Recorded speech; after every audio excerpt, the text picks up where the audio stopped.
네, 2020년 감리회 양성평등 총대 교육을 기도하심으로 시작하겠습니다. 평등과 평화의 하나님, 기독교 대한 감리회 총회를 앞두고 양성평등 총대 교육을 열 수 있게 하시니 감사드립니다. 코로나로 인해 대면할 수 없는 가난한 자, 그 어떤 이들도 하나님 앞에서 평등하며 존귀하다는 것을 우리는 믿고 고백합니다. 사랑으로 통치하시는 하나님의 섭리를 온전히 회복하여 안전한 교회가 될 수 있도록 인도하여 주옵소서. 거룩한 하나님의 교회를 깨끗하게 하신 예수 그리스도의 의분을 기억합니다. 권위와 폭력 아래 억압된 이들이 자유와 해방을 누릴 수 있는 그러한 감리교회가 될 수 있도록 인도하여 주시옵소서. 오늘 이 모임이 우리 감리회가 하나님의 참된 교회로 거듭나도록 돕는 그런 힘 있는 발걸음이 되게 하옵소서. 이를 위해 애쓰고 수고한 성교국 양성평등위원회 위원들에게 보람과 희망을 안겨주시고 감리의 총대로 책임 있는 역할을 감당하고자 교육에 참여한 모든 주님의 일꾼들에게 용기와 능력을 더하여 주옵소서. 마치는 시간까지 주님께서 함께 하시고 온전히 인도하시기를 간절히 소원하며 예수 그리스도의 이름으로 기도합니다. 아멘. 여러분 안녕하세요. 양성평등위원회 공동위원장으로 일하고 있는 황창진 목사입니다. 오늘 이렇게 우리 양성평등위원회와 여선교회 전국연합회가 공동으로 주관하고 있는 이 총대교육에 비록 온라인이긴 하지만 참여하고 계시는 여러분들을 환영합니다. 저는 이 총대교육에 세 번째로 이렇게 참여를 하고 있는데요. 여러분들이 참여하고 계시는 이 총대교육은 우리 감리교회의 법과 질서를 보다 합리적으로 만들어 나가는 그런 일을 하는 데에 힘과 마음을 모으는 이제 그런 과정으로서 아주 소중한 모임이다. 이렇게 자부할 수 있겠습니다. 특히 우리 여성 총대 여러분들의 활약은 우리 감리교회의 장정의 자구를 하나 바꿔내는 것으로 변화의 물꼬를 트고 또 큰 변화로 나아갈 수 있도록 이끌어 나가는 그런 역할을 한다고 하는 면에서도 굉장히 소중한 역할을 하고 계시고 또 이 총대 교육도 굉장히 중요하다. 이렇게 저희들이 생각할 수 있겠습니다.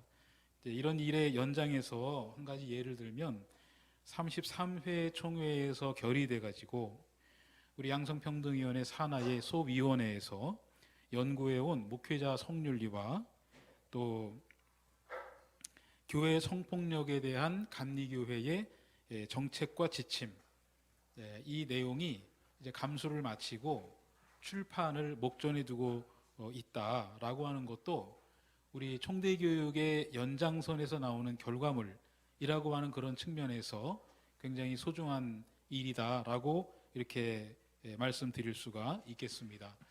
이제 오늘 저희들이 총회를 앞두고 총대교육을 진행하면서 두 강의를 이제 듣겠는데요. 첫 번째는 우리 양성평등위원회의 공동위원장으로 수고해주고 계시는 우리 홍보현 목사님께서 교회 성폭력에 대한 기독교 대한 감리회 정책과 지침, 제가 말씀드렸죠. 소위에서 만들어진 이 내용을 강의를 해 주시겠고, 그리고 두 번째 시간으로는 우리 청년의 전국연합회 총무로 일하고 있는 우리 백현빈 총무님께서 청년의 총대를 늘려나가기 위한 세대별 총대 대표의 필요성이라고 하는 제목으로 강의를 진행해 주시겠습니다. 끝까지 잘 참여해 주시고 또 경청해 주셔서 우리 감리교회가 굉장히 어려운 지경을 지금 경험하고 있는데 우리 감리교회의 희망을 만들어 나가는 일에 우리 발걸음을 모아주시는 총대 여러분들이 되어주시기를 부탁을 드립니다. 이제 순서를 홍보현 목사님께 돌려드리면서 인사를 드립니다. 고맙습니다. 네, 안녕하세요. 소개받은 양성평등위원회 홍보현 목사입니다. 34회 그 총회의 총대로서 이렇게 양성평등 관심을 갖고 또 활동해 주시는 총대 여러분을 반갑게 이 온라인으로나마 반갑게 맞으면서 인사를 드립니다.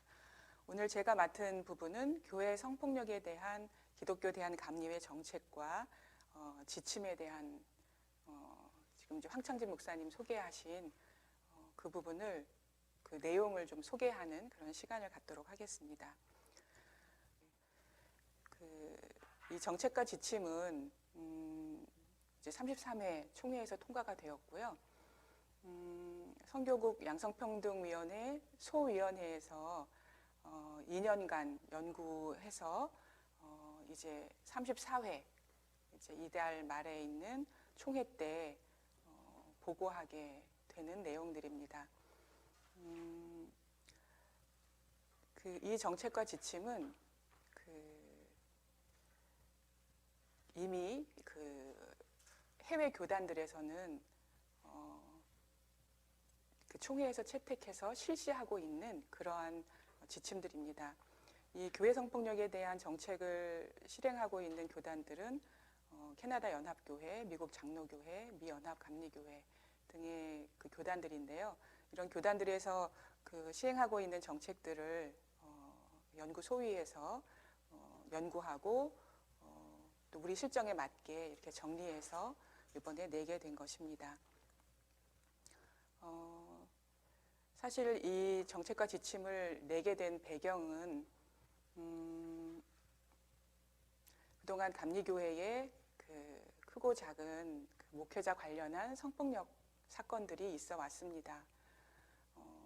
어떤 경우는 부목사가 자기 교회에 여자 청년을 성폭행하고 상해를 입혀서 실형을 살고 있는데도 불구하고 전혀 알 수 없었던, 그러니까 피해자가 이야기하기 전에는 아무도 알지 못했던 이런 사건들도 있었고, 또 어떤 경우는 이 목회자가 자기 교회 청년을 성추행하고 집행유예를 선고받은 상황에서 또다시 성폭력을 저질러서 다시 구속돼서 재판을 받는 와중에 있는데도 불구하고 그거를 아무도 알지 못하는, 피해자가 언론에 제보하기 전까지는 아무도 알지 못하는, 지방회에서조차 지방에 임원을 맡고 있는 사람이었는데도 불구하고 알려지지 않은 이런 사건들을 우리가 이제 접하게 되면서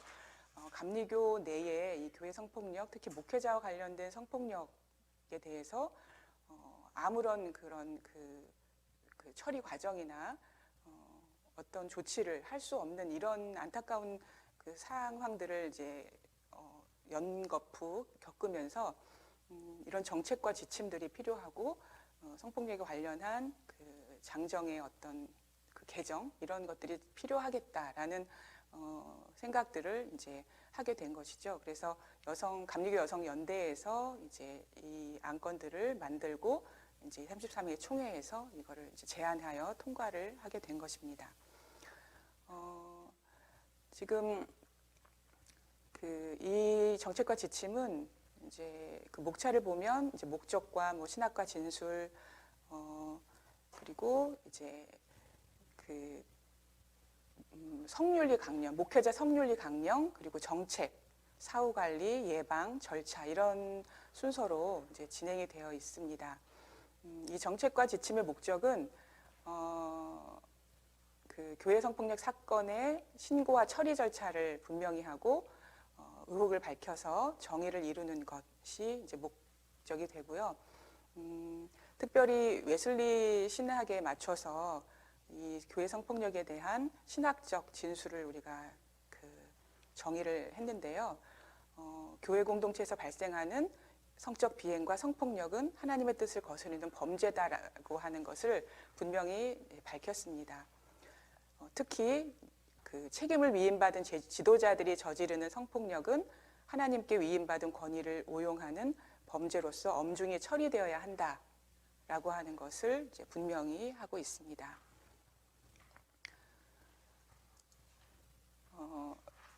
특별히 사실은 이제 우리가 감리교 여성 연대에서는 목회자 성윤리 강령에 대해서는 논의된 바가 없었는데요.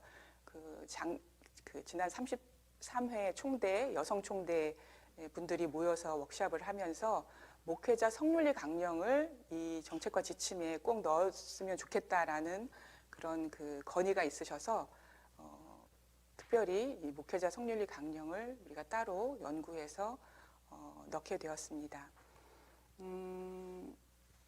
이 성윤리 강령은 5개 조에 21개 항목으로 되어 있는데요. 여기서 이제 다 말씀드리지는 않겠지만 어떤 내용들이 있는지 이렇게 살펴봐 주시면 좋을 것 같습니다. 이 목적이 이제 나와 있고요.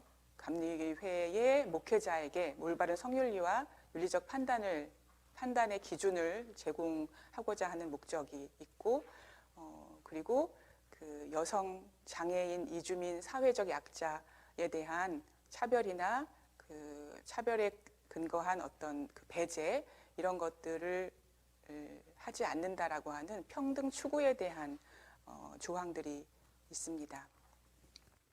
그리고 이제 3번째 조에는 이제 성폭력 근절에 대한 내용들이 있어서 교회 성폭력이 범죄다라고 하는 것에 대한 선포, 그래서 이 교회 성폭력을 근절하기 위해서 힘쓰고 노력한다라고 하는 내용들이 포함되어 있습니다. 특별히 성폭력 가해자의 행위를 엄히 처벌해서 진정한 회개와 변화를 촉구한다라고 하는 내용이 들어가 있고요. 그리고 최근에 또 이제 많이 이슈가 된 사이버 성폭력 관련한 내용도 포함되어 있습니다.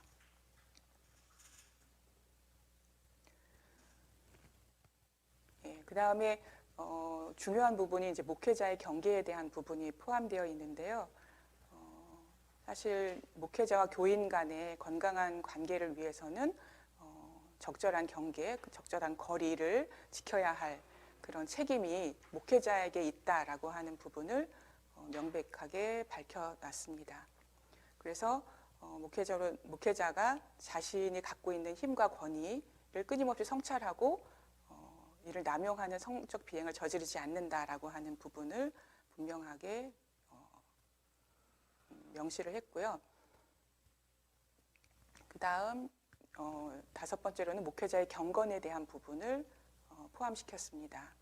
목회자가 스스로 취약한 존재라는 인식을 가지고 기도와 성찰 등 영적인 훈련을 지속적으로 행할 것에 대한 부분입니다.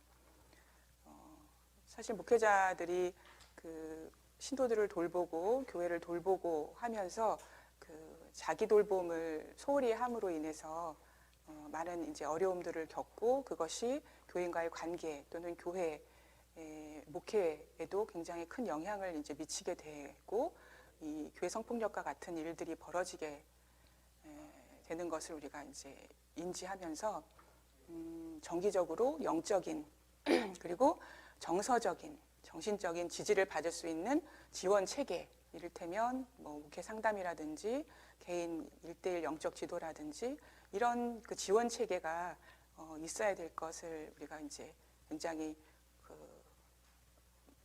많이 생각을 했었고요. 그래서 이 부분을 포함을 시켰습니다. 그리고 무엇보다도 성인지 감수성 개발을 위해서 노력하고 정기적으로 교육을 받는 것이 이제 필요한 부분이죠.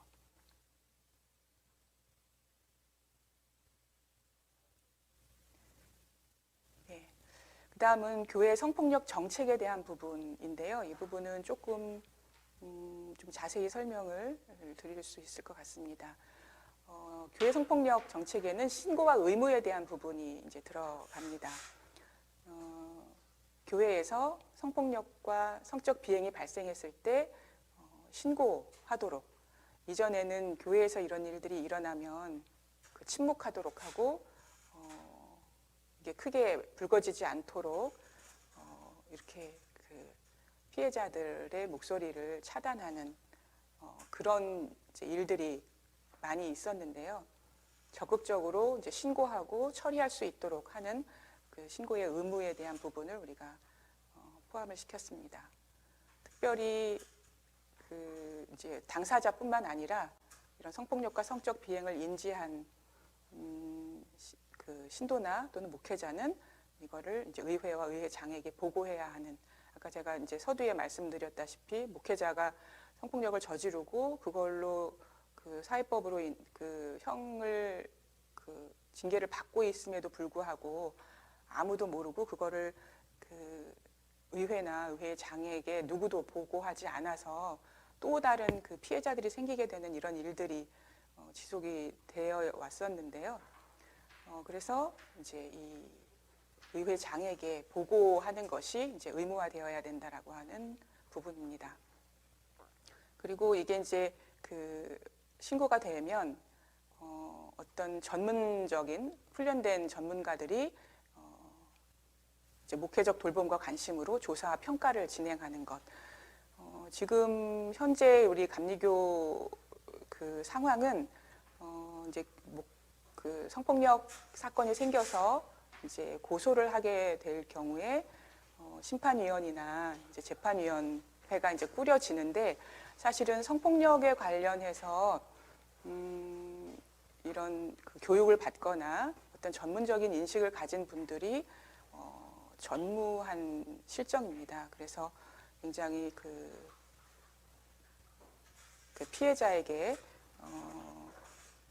오히려 2차의 피해를 입히게 되는 상황들이 이제 계속 벌어져 왔었죠. 그래서 이런 어떤 그 성폭력, 교회 성폭력, 특히 이제 교회 성폭력에 대한 그 전문적인 지식을 가진 분들이 이 조사와 평가를 할 수 있도록 이제 그렇게 위원회가 구성되도록 하는 것을 이제 제안을 한 거고요. 굉장히 뭐 상식적이긴 하지만 피해자나 이제 가해자와 직접적으로 연관되지 않은 사람으로 구성되도록 하는 것, 이런 것들이 이제 포함이 되어 있습니다. 그리고 비밀과 존엄성 보장, 이거는 뭐 몇 번을 강조해도 지나치지 않은 부분이죠. 성폭력 그 피해자뿐만 아니라 이제 가해자에 대해서도 우리가 이제 이 관련자들이 이 사람들에 대해서 존엄성을 보장해주고 사생활을 보호하는 측면에서 이제 그 조사와 평가가 진행되어야 된다라는 내용입니다. 그 다음에 이제 그 피해자 중심에 대한 부분인데요. 사실 성폭력 사건은 이제 그 피해자 중심적으로 진행이 돼야 된다라고 하는 것을 여러분들이 들어보셨을 것입니다. 어떤 그 객관성이나 중립을 지킨다라고 하는 것이 사실 이 피해자들에게는 오히려 더 그 가중되는 피해를 받게 하는 그런 차원이기 때문에 그 피해자를 중심에 두고 이 사건을 이제 처리해야 된다라고 하는 내용인데요. 그 이유는 이미 이 피해자가 그 가해자와는 달리 그 힘의 그 불균형 속에서 약자의 입장에서 이제 이 피해를 입게 되는 상황들을 이제 고려해야 된다라고 하는 차원입니다. 그래서 이 피해자 중심이라고 하는 게 그 피해자에게 그 많은 어떤 그 이제 이익을 준다라는 차원이 아니라 피해자의 상황과 맥락을 충분히 고려해서 처리해야 된다라고 하는 그런 내용입니다. 왜냐하면 이 성폭력 피해는 그 위계와 위력의 힘의 불균형으로 인해서 일어나기 때문에 그래서 피해자의 맥락이 고려돼야 된다라고 하는 것이죠. 그리고 또 이제 중요한 부분이 그 경계를 지키는 것에 대한 부분입니다. 네, 앞부분에서도 말씀을 드렸는데요. 이거는 뭐 몇 번을 강조해도 지나치지 않은 부분입니다. 목회자 또 교사 이런 그 어떤 교회 내에서의 어떤 지도자들은 교인이나 학생과의 관계에서 적절한 경계를 지켜야 한다라고 하는 것이죠. 그리고 그 경계를 지키지 못한 책임은 목회자와 교사, 그 성폭력 그 교회 그 지도자에게 있다라고 하는 것을 이제 분명히 밝히고 있습니다.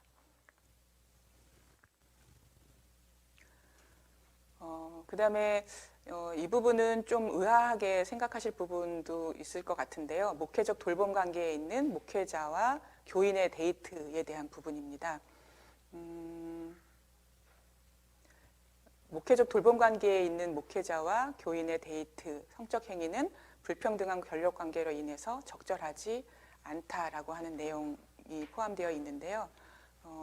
그러니까 미혼의 어떤 목회자라고 할지라도 자기 교회에 있는 그 성도와 어떤 데이트 관계, 연인 관계를 맺는다고 하는 것이 그게 불평등한 권력 관계에서 시작하는 것이기 때문에 적절하지 않다라고 하는 내용입니다. 그래서 만일 그 교인과 그런 어떤 그 연인 관계를 맺고자 할 때는 그 이제 목회적 돌봄 관계를 중지한 상태에서 가능하다라고 하는 내용입니다. 예, 그 어떤 일들이 있었냐면요, 이제 미성년자, 그러니까 고등학생인 그 교인과 이제 그 미혼의 그 전도사가 이제 그 연인 관계가 되었는데요. 표면적으로는 이제 연인 관계라고 하지만 사실은 이제 그 내용적으로 볼 때는 이게 얼마만큼 평등한 관계에서 이루어졌는가라고 할 때는 사실 그것이 그 명확하게 평등한 관계라고 그렇게 보여지지 않는 그런 경우들이 사실은 이제 대부분이라고 볼 수 있고요. 그래서 만일 이제 그 계속 그 연인 관계를 유지를 하려고 할 때는 그 사임을 하고 하는 것이 이제 마땅하다라고 하는 내용들을 우리가 넣습니다. 왜냐하면 이제 그게 어떤 경우는 이제 데이트 성폭력 상황에서 이제 어쩔 수 없이 결혼까지 가게 되고 이제 뭐 이런 관계 상황들이 있고 또 그런 상황에서 다른 그 자기 교회에서 교인과 교인 그 여자 청년과 또 이제 성폭력을 하게 되는 이런 이제 사건들이 이제 간혹 있어서 이거는 굉장히 중요한 부분이라고 우리가 여겨져서 이 부분을 이제 이 정책에 이제 포함을 시켰던 것입니다. 네, 그리고 이제 의무 교육에 대한 서약서를 쓰도록 하는 부분도 저희가 이제 포함을 시켰는데요. 이 지침의 그 말미에 보면 이 서약서 또는 그런 그 서류 양식에 대한 부분도 포함을 시켜놨습니다. 그래서 이제 준회원 진급 과정이라든지 그 정회원이나 장로 연수 과정에서 성폭력 예방 교육이 의무적으로 이제 진행되어야 되고 또 개체 교회에서도 이제 이 교육들이 시행되어야 된다라고 하는 것과 그다음에 청빙하고 임명하고 고용하고 하는 이런 과정 속에서 이제 그 고용되는 사람들, 이제 청빙되는 사람들에 대한 그 성폭력 예방 교육을 이수하고 지침을 지키겠다고 하는 서약서를 받아서 보관하는 이제 이런 그 정책들이 그 필요하다라고 하는 것입니다. 그리고 미성년자와 취약한 이들에 대한 보호에 대한 부분도 있는데요. 특히 이제 미성년자나 장애인 이런 분들과 접촉하는 목회자, 또 평신도 지도자, 교회학교 교사, 자원봉사자 이런 분들은 성적 비행이나 교회 성폭력에 대한 어린 성학대 예방에 대한 교육 과정을 반드시 이수하고 또 이런 어떤 그 범죄 사실이 없다라고 하는 것을 증명하는 이제 이런 부분들도 이제 포함을 시켜놨습니다.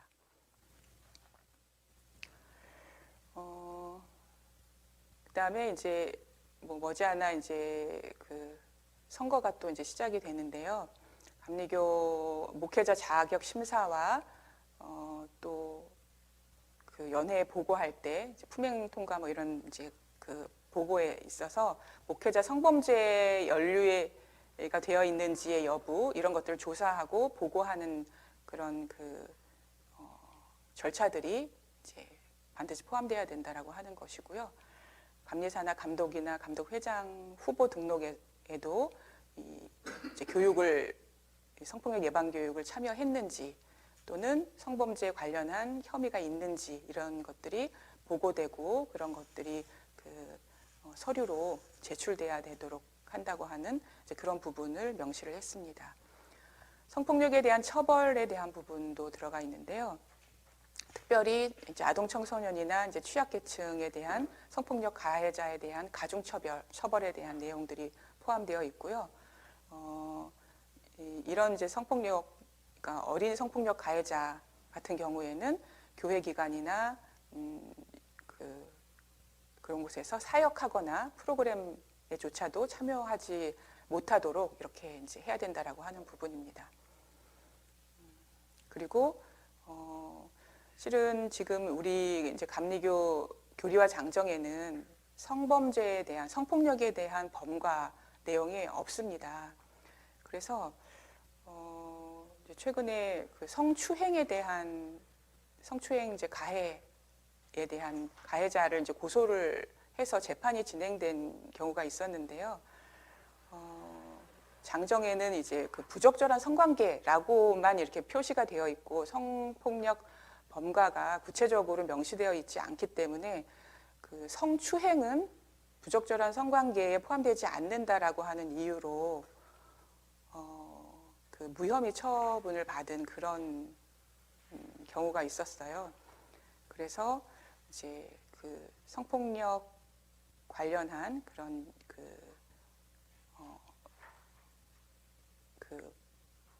교리와 장정에 이제 그런 성폭력 관련한 법을 제정해야 된다라고 하는 게 이제 중요한 부분이 되고요. 그래서 이 그러니까 성폭행 또는 성추행, 성희롱 뿐만 아니라 이제 성매수 또는 이제 불륜 이제 이런 부분들에 대해서 그런 이걸 이제 구체적으로 그 경중에 따라서 각각 다른 처벌을 이제 받을 수 있도록 구체화해야 된다라고 하는 부분이 들어가 있는 것이고요. 뿐만 아니라 이제 성폭력이나 성적 비행에 대해서 이제 무고로 거짓 혐의를 씌운 사람에 대한 징계에 대한 부분도 이제 포함이 되어 있습니다. 그다음에 이제 예방 및 사후 관리에 대한 부분이 포함되어 있는데요.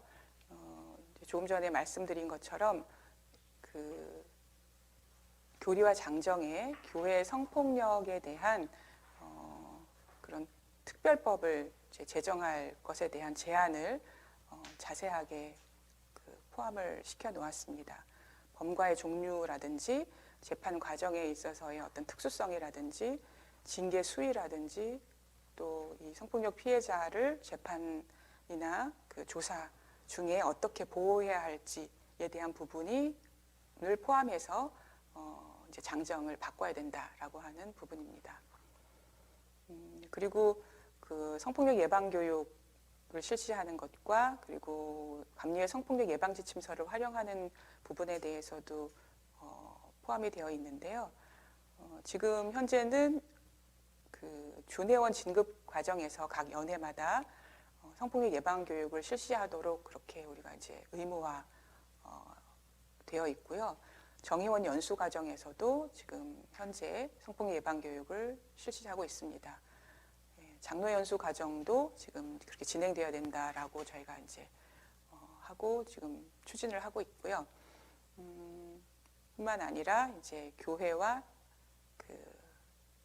교회 기관 그리고 신학대학교, 신학교에 청빙 예정되어 있는 목회자나 직원이나 이제 교수에 대한 의무 교육도 이제 실행되어야 된다라고 하는 부분이 포함되어 있습니다.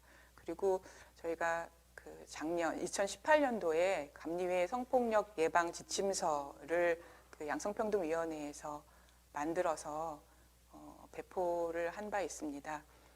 이것이 지금 그 감리교 홈페이지, 본부 홈페이지에 그 자료실에 PDF로 올라가 있습니다. 참고하셔서 이제 적극적으로 활용하도록 그렇게 이제 안내가 되어 있고요. 그 다음에 이제 감리교 성폭력 상담센터에 대한 안내도 되어 있습니다. 우리가 2019년부터 감리의 성폭력 상담센터를 만들어서 운영을 하고 있습니다. 지금 현재는 지금 아무런 이제 본부의 예산이 없는 상황이라 이제 후원을 이제 받아가면서 지금 운영을 하고 있는데요. 지금 여기 센터 대표 한 분이 이제 신고 또는 제보를 받아서 피해자들을 만나고 그렇게 지원을 하고 있습니다. 감리회 홈페이지에 이제 그 배너가 있어요. 그래서 이제 그 홈페이지의 배너를 통해서 그 이메일 신고를 하실 수도 있고 또 전화로 지금 신고를 하실 수 있는데 아직까지는 이제 자원봉사로 한 분이 이거를 맡아서 하고 계시기 때문에 매일 진행되지는 않고 이제 월요일, 수요일, 금요일 이렇게 일정한 시간에 전화를 받고 있습니다. 그래서 지금 이제 성폭력 상담센터로 이제 제보가 된 그 내용들을 지금 그 성폭력 상담센터 운영위를 지금 만들어서 지금 이제 그 지원을 하고 있는데요. 아직까지는 굉장히 많은 그 후원과 그 지원이 필요한 상황입니다.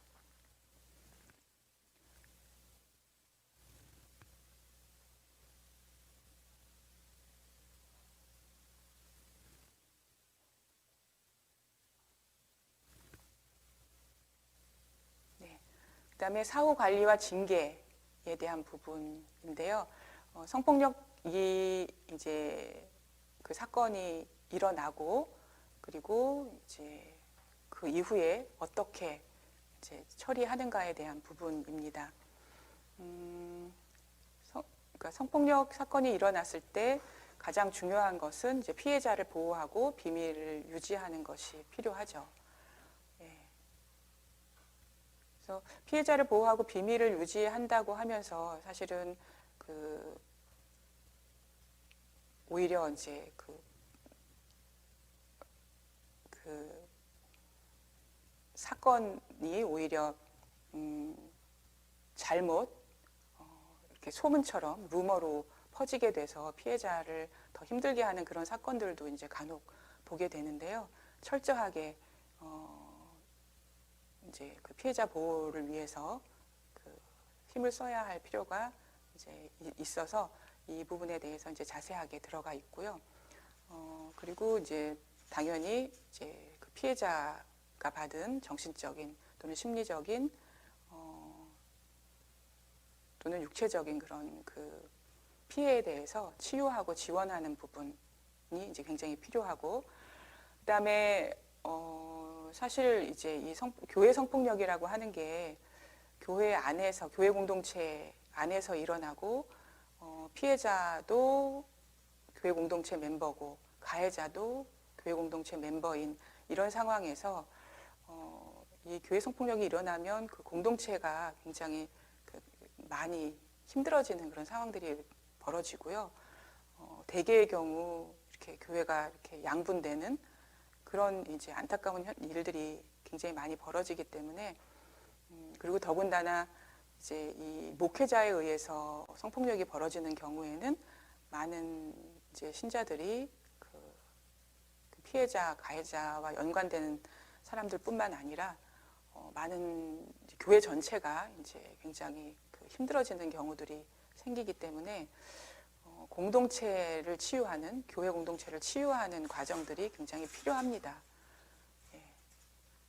그냥 가해자 한 사람 뭐 징계받고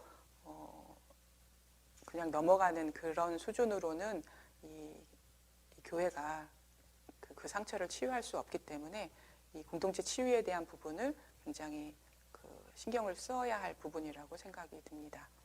그리고 뿐만 아니라 이제 가해자에 대한 징계와 교육, 예.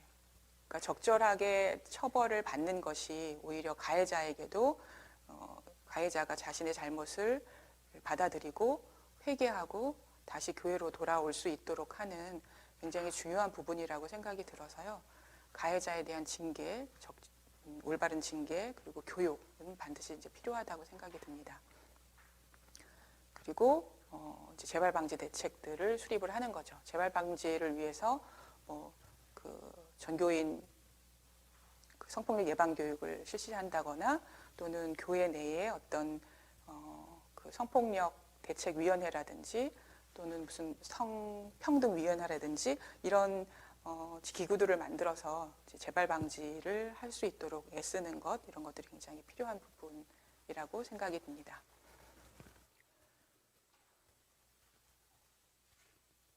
예, 그 처리 절차도 예시를 이제 많이 드러났는데요. 지금 현재 그 우리 이제 감리교회의 그 성폭력 사건의 처리 절차는 목회자인 경우에 이제 아까 소개했던 감리회 성폭력 상담센터에 제보를 하거나 신고를 해서 처리되도록 그렇게 지금은 되어 있습니다. 아직 이제 이 감리회 성폭력 상담센터에 대한 그런 홍보가 아직 충분치가 않아서 이제 많이들 모르셔서 이제 아직까지는 그렇게 많은 그 제보가 지금 들어오고 있지는 않은데요. 지금 저희가 이제 작년부터 운영을 해서 지금 한 4-5건 정도의 그런 그 사건들을 이제 처리를 해오고 있고요. 이 상담센터로 이제 제보가 들어오면 지금 이제 그 몇 분의 이제 운영위원들이 모여서 이제 이것을 어떻게 처리를 할 것인지, 이를테면 이제 고소를 하도록 할 건지, 아니면 그 사회법으로 고소하게 할 건지, 또는 그 일반 그 성폭력 상담 전문 상담 센터에 연계를 할 건지, 뭐 이런 등등을 이제 의논을 해서 이제 피해자와 함께 피해자가 원하는 바를 듣고 그렇게 이제 처리를 하고 있습니다. 저희가 그 지난 입법위에 때 그 성폭력 대책위원회를 구성할 것에 대한 그 제안을 했었는데요. 그때 그 충분히 그게 그 구체적인 어떤 그런 구성이나 운영에 대한 부분이 통과가 되지를 못했어서 지금 다시 이제 이것을 구성하고 있는데, 만일 성폭력 대책위원회가 이제 본부특별위원회로 그 적절한 그런 내용으로 구성되고 이제 운영되도록 그 이제 교류와 장정에 이제 실리게 되면 이 성폭력 상담센터가 이제 성폭력 대책위원회에서 운영하는 이제 그런 곳으로 이렇게 이제 하려고 지금 하고 있거든요. 그래서 만약에 성폭력 대책위원회가 구성이 되면 처리 절차가 이제 또 새롭게 이렇게 구성이 될 것으로 생각이 됩니다.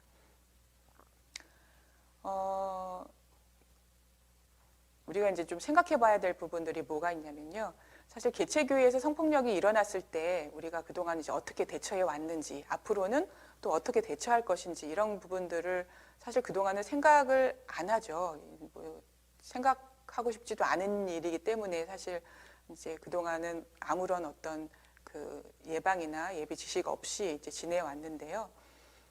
실제로 이런 일들이 일어나는데 그동안은 제가 이제 계속 그동안 말씀드렸던 부분은 이제 목회자 관련한 부분들이 이제 줄을 이뤘다고 한다면, 사실 이제 목회자 관련한 성폭력, 목회자가 가해자가 되는 성폭력인 경우에 교회가 굉장히 많은 어려움을 겪고 또 많은 피해자들이 생기고 이제 그래서 교회 자체가 어려워지는 이런 일들이 벌어져서 굉장히 이제 그리고 이제 처리도 쉽지가 않고, 이래서 그걸 굉장히 중심적으로 말씀을 이제 드리게 되는데, 사실 목회자에 의해서만 벌어지는 것은 아니죠. 교회에서 신도와 신도 간에도 성폭력이 일어날 수 있고, 신도와 신도 간, 그러니까 이를테면 뭐 주일학교에서도 일어날 수 있고, 주일학교에서 이제 상급생이 이제 하급 어린 이제 동생들에 대해서 성폭력을 하기도 하고, 성추행 뭐 이런 일들이 간혹 벌어지죠. 미성년자와 성인, 뭐 주일학교 교사가 이제 뭐 주일학교 학생들 또는 성인과 성인 이제 이런 일들이 교회 안에서 이제 벌어지게 되는데, 그때 그러면은 이거를 어떻게 처리할 것인가, 이런 부분들이 굉장히 지금 난감한 상황이죠. 그래서 저 최근에 이제 제가 들었던 어떤 이제 교회에서도 요즘은 사실은 이제 성폭력 그러면 우리가 이제 어떤 성폭행, 강간이나 강제추행이나 뭐 이런 것으로 생각하지만 성희롱 사건들도 굉장히 많이 일어나잖아요. 근데 예전 같으면 이런 성희롱 뭐 이렇게 그 말로 이제 하는 언어희롱이라든지 뭐 슬쩍 만진다든지 뭐 이런 것들에 대해서는 그냥 참고 넘어가고 그래 왔었죠, 피해자들이. 근데 최근에는 이게 이제 성인지 감수성이 그 많이 이제 풍부해지고 또 이 미투 이후로 많이들 이제 그 의식이 깨어서 피해자들이 이거를 그냥 참지 않고 그걸 이제 그 문제 제기를 하는 경우들이 굉장히 많이 늘어나고 있어요. 그래서 이제 어떤 교회에서 그 이제 성도 간에 이제 성희롱 사건이 벌어졌는데, 이거를 이제 그 문제 제기를 이제 피해자가 했는데 이제 담임 목회자가 이거를 적절하게 처리를 하질 못해서 피해자도 가해자도 다 교회를 떠나게 되는 이런 일들이 이제 벌어지게 되기도 하고, 예, 그래서 사실 이제 이런 신도 간의 성폭력이 일어났을 때 교회 지도자나 이제 담임 목회자들이 어떻게 이거를 그 피해자 중심적으로 또는 교회가 덜 상처받는 방식으로 처리할 수 있을 것인가, 이게 굉장히 중요한 부분으로 지금 떠오르는 이슈라고 생각이 듭니다. 그래서 이런 것들을 이제 생각해 보시고 이런 부분들에 대해서 이제 생각해 보실 수 있는 내용들이 이제 이 정책과 지침 안에 들어가 있습니다. 그리고 신도와 목회자와의 그런 성폭력, 제가 이제 계속 말씀드렸던 그런 부분들이고요. 근데 이게 또 이제 사실 이 성폭력이라고 하는 것이 이 힘의 불균형의 부분이라고 말씀을 드렸잖아요. 그래서 사실 이 신도와 목회자인 경우에 남성 목회자와 여성 신도 이제 이런 구도로 보통 이제 성폭력이 일어나게 되는데, 최근에 제가 이제 제보를 받았던 경우에는 남성 신도와 여성 부교역자, 예, 그러니까 그러니까 가해자가 남성 신도고 피해자가 여성 부교역자인 이런 일들이 이제 생기게 되는 거죠. 그러니까 이제 젊은 이제 여성 전도사님이라든지 여성 부목사님들이 이제 그 피해자가 되는 사례도 이제 발생이 된다고 하는 것. 이제 이랬을 때 이제 담임 목회자는 어떻게 이거를 또 처리할 수 있을 것인가, 이런 게 또 굉장히 그 중요한 부분으로 또 대두가 되는 것 같습니다. 그리고 이제 목회자와 목회자 간에 이런 사건들이 일어나기도 하고, 담임 목회자와 부교역자와의 관계에서 뭐 흔히 일어날 수 있고요. 그리고 부교역자 간에도 이제 일어날 수 있죠. 이런 경우에 또 어떤 경우는 이제 힘의 불균형을 이제 명확하게 이제 가질 수 없는 동료 부교역자인 경우에 이게 어떻게 보면은 이제 부적절한 관계, 보통 우리가 흔히 불륜이라고 보는 그런 부적절한 관계인지 성폭력인지 이거를 또 구분하는 게 쉽지 않은 그런 상황들이 또 벌어질 수 있거든요. 그래서 사실은 이제 이런 게 이 교회 성폭력이라고 하는 게 공동체 내에서 이루어지는 어떤 사건들이기 때문에 처리하기가 굉장히 쉽지가 않아요. 이게 다 그 교회 구성원 간에 이제 벌어지는 일이기 때문에 그래서 그 자칫 잘못하면 그 피해자와 가해자뿐만 아니라 더 많은 사람들이 그 상처를 받게 되는 상황들이 벌어지기 때문에 굉장히 지혜롭게 또 정의롭게 이게 이제 처리돼야 된다라고 하는 부분에서 우리가 이제 그 사후에 어떻게 처리할까도 굉장히 중요하지만 그 이전에 어떤 예방하고 하는 부분도 굉장히 중요하다라고 하는 부분입니다. 그래서 개체교회에서 이런 일들이 일어났을 때 그 담임 목사님 혼자 이거를 하다가 오히려 그 가해자에게가 아니라 담임 목사님한테 상처받고 떠나는 이런 이제 일들이 벌어지지 않도록 하기 위해서 그 사건 처리 위원회 같은 것들을 이제 구성을 한다거나 또는 사건이 생기고 나서 뭐 구성을 하게 한다기보다 그 이전에 어떤 성평등위원회라든지 성정의위원회 이런 이름으로 이 성인지 관련된 성폭력 관련된 내용들을 다루는 위원회를 이제 구성해서 운영하는 것 이런 것들이 굉장히 필요하지 않을까 이제 이런 생각이 들고요. 그다음에 사실은 사건 처리에서 우리가 이제 굉장히 중요하게 보는 것이 내가 이거를 할 수 없다면 자신이 없다면 전문기관에 연계하는 것이 굉장히 중요하다. 전문기관에 연계하거나 전문기관의 도움을 받아서 지금 뭐 성폭력 상담소 같은 경우는 뭐 각 그 구마다 뭐 이렇게 있고 하니까 굉장히 도움 받기가 용이합니다. 그래서 이런 전문기관에 연계하는 것이 이제 훨씬 좋을 수 있다라고 하는 부분을 이제 말씀을 드리고요. 그런 부분들이 이 정책과 지침 내용에 포함되어 있습니다. 그리고 우리가 이제 중요하게 생각해서 넣었던 부분이 이제 대처 매뉴얼이에요. 그래서 여기는 이제 피해자를 어떻게 지원하는지에 대한 지원 방법에 대한 부분이 있고 피해자 본인이 어떻게 이제 할 수 있는지 그리고 성희롱 가해자, 내가 가해자로 지목받았을 때 어떻게 하면 좋은지 그리고 이 가해자 주변인들이 어떻게 해야 이 2차 피해로, 2차 가해자로 되지 않는지 이런 부분들에 대한 매뉴얼을 이제 거기다가 포함을 시켰습니다. 근데 사실 이 매뉴얼이라고 하는 거는 우리가 이제 성인지 감수성이 점점 더 이렇게 풍부해지고 점점 그 폭이 넓어지면서 이 매뉴얼도 이제 바뀌어야 된다라고 생각을 해요. 그래서 이 매뉴얼은 굉장히 유연하게 여러분들이 이제 보시면서 그 교회 공동체의 어떤 구성원들이나 교회의 규모나 뭐 이런 것들을 보면서 이제 이 매뉴얼들을 활용을 하실 수 있으면 좋을 것 같습니다. 그래서 이런 부분들이 이제 포함이 되어 있습니다. 그리고 이제 마지막으로는 이제 관련 서류 양식들을 이제 포함을 시켰는데요. 여기 뭐 글이 많지만 사실 이제 이런 것들이 포함된다라고 하는 거를 그냥 제가 보여드린 거고요. 예. 이제 교역자나 이제 사역자들 청빙할 때 필요한 서류들.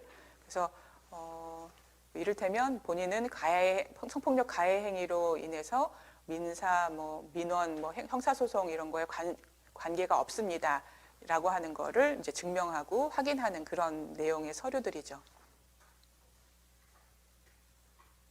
네, 그래서 이제 사법당국에 제출한 정보 뭐 이런 것들을 공개받을 수도 있고, 네, 그렇습니다.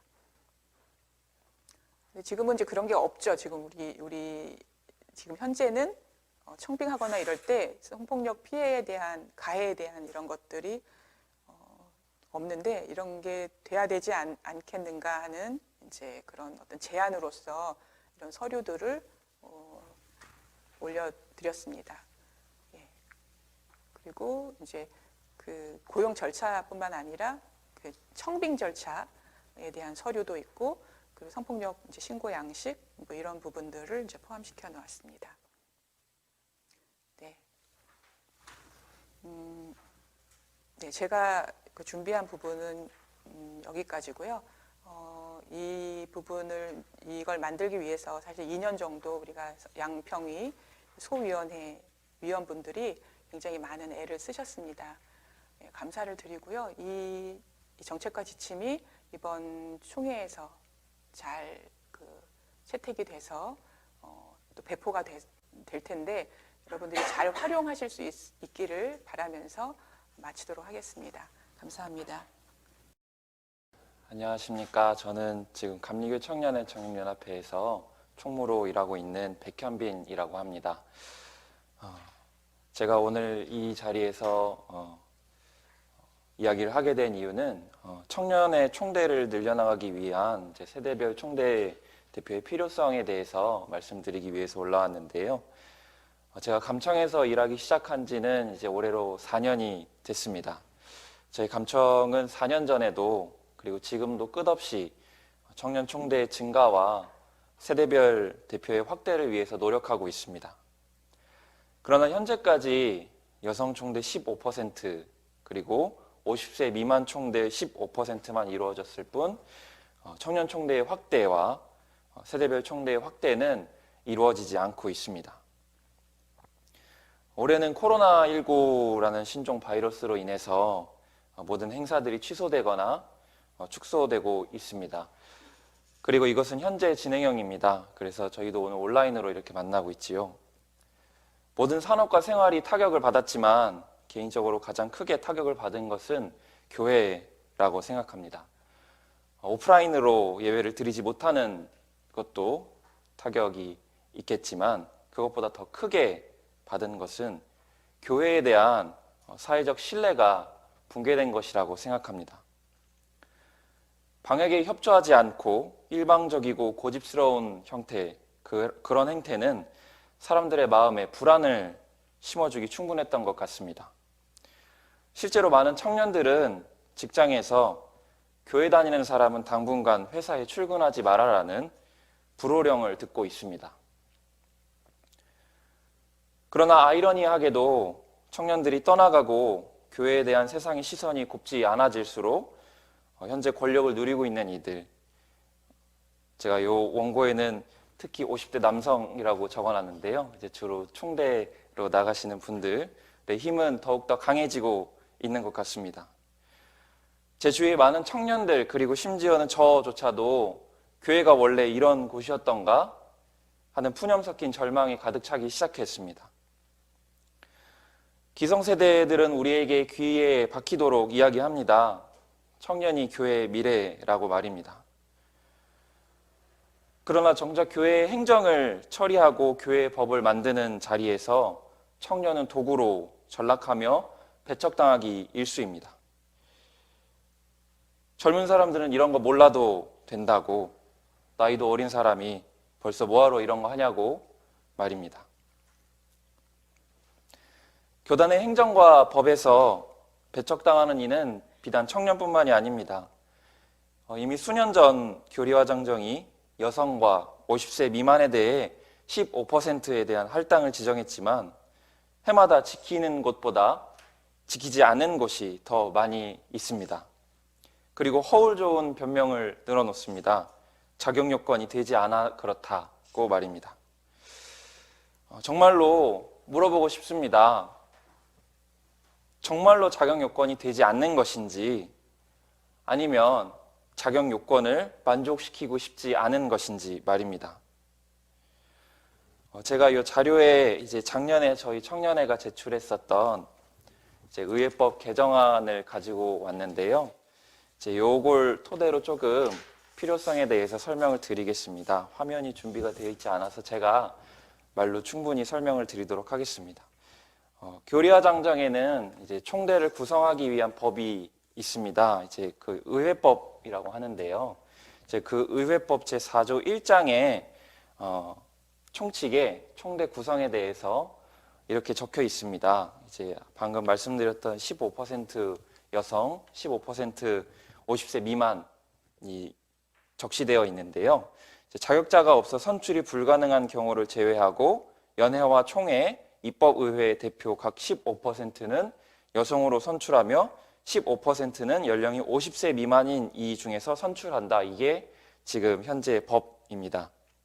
근데 저희가 작년에 개정안으로 제출했었던 것은 자격자가 없어 선출이 불가능한 경우를 제외하고 연회와 총회, 입법의회 대표는 각 15%는 여성으로 선출하며 15%는 연령이 50세 미만인 이 중에서 선출하되 5%는 연령이 50세 미만, 5%는 40세 미만, 5%는 30세 미만인 이 중에서 선출한다로 이제 고쳐서 개정안을 제출했습니다. 하지만 부결되었습니다. 그래서 저희는 이 개정안에 대해서 계속해서 몇 년 전부터, 수해 전부터 계속 제출하고 있지만 계속 부결되고 있는 상황인데요.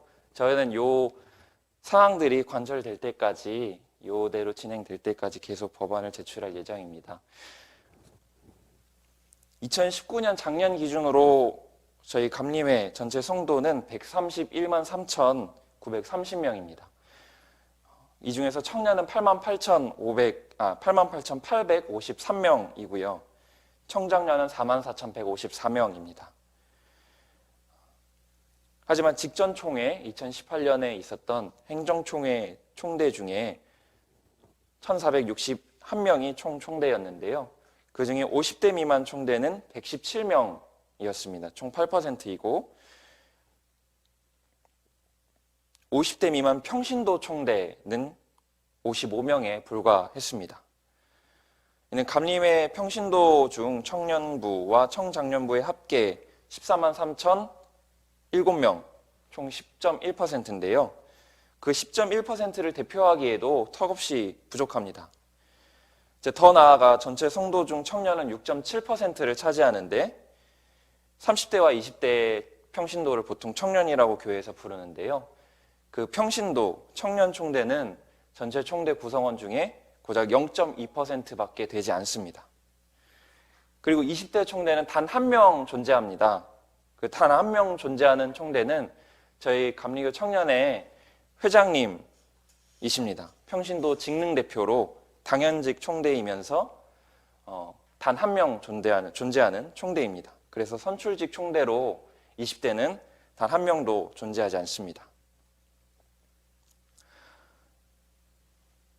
이는 개교의 현실에 굉장히 맞닿아 있는 것 같습니다.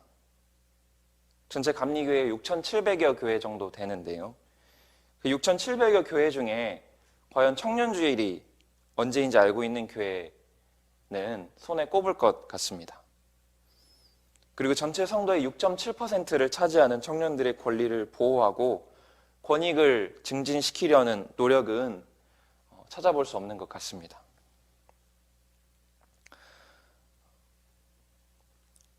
아마도 올해 행정총회에서도 똑같이 50세 미만 그리고 15% 여성 할당은 지켜지지 않을 것 같습니다.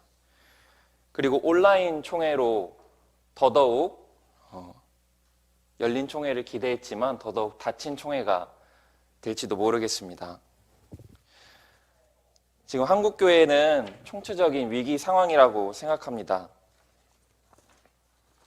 사회적 신뢰를 잃어가고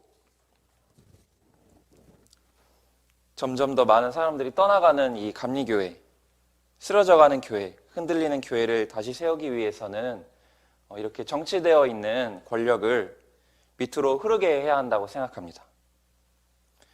50세 이상 남성에게 집중되어 있는 권력을 청년과 여성에게로 흘려보내야 합니다. 이러한 과감한 개혁을 실행하지 못한다면, 그 권력을 놓지 못한다면 한국교회는 무너질 것입니다. 한국교회는 머지않아 책 속의 글귀로만 남게 될지도 모르겠습니다. 이 교육을 듣고 계신 총대 여러분, 여성 총대 여러분, 저희 청년회도 언제나 함께하고 있습니다. 그리고 총대 여러분들도 저희와 함께 해주시면 감사할 것 같습니다. 앞으로도 더욱 평등하고 또 평화로운 감리교회를 위해서 함께 달려나갔으면 좋겠습니다. 감사합니다. 네, 우리 두 분께서 아주 강의를 잘 해주셔서 아주 감사하게 생각을 합니다. 강의 내용을 잘 염두에 두셔서 특별히 우리 감리교 총대 여러분들은 총회에 임하시면서 함께한 내용을 잘 반영될 수 있도록 그렇게 노력해 주시기를 부탁을 드립니다. 이 시간에는 우리 양성평등위원회는 선교국 산하위원회인데요. 이제 우리 이 시간을 기억해 주시고 우리 선교국 총무님이신 오일령 총무님께서 오셨습니다. 잠시 나오셔서 인사 말씀 해주시겠습니다. 네. 안녕하세요. 기독교대 한감리의 선교국 총무 오일령 목사입니다.